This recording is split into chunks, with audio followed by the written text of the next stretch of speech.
This year's session was a success on many fronts. Together with business owners and advocates, Maryland's legislators developed a forward-looking economic agenda to support businesses and create jobs. MD Biz Media spoke with some of the state's top business advocates about this year's business progress. And obviously the Greater Baltimore Committee and a lot of other business groups were very supportive of Invest Maryland, something that we think is very critically important. We've been advocating for years about the need for state government to leverage some private sector assets for the state's benefit. That's exactly what Invest Maryland does. And also I think the fact that the state was able to maintain the support that it's had for bioscience tax credits, research and development tax credits, all those things were very helpful for business. Okay, I think from a state economic development point of view, the 2011 session that just adjourned was successful from a legislative standpoint and from a budget standpoint.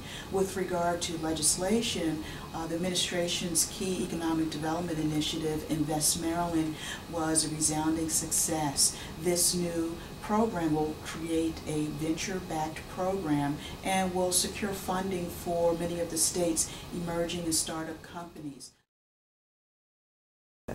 The Maryland Chamber was very pleased with this session, a very different session because there were so many new legislators, but almost every legislator and the governor ran on the theme of jobs, jobs, jobs.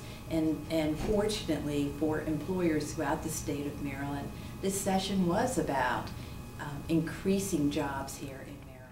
It was an up and down legislative session, if you will.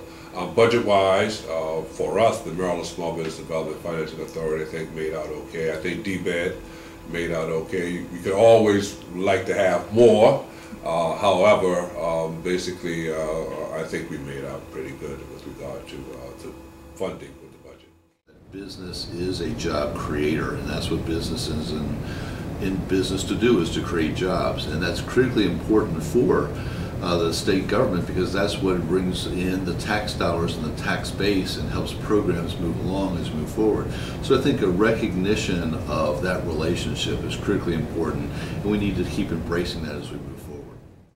This is Christine Hansen for MD Biz Media. For more news on Maryland business, go to mdbizmedia.wordpress.com.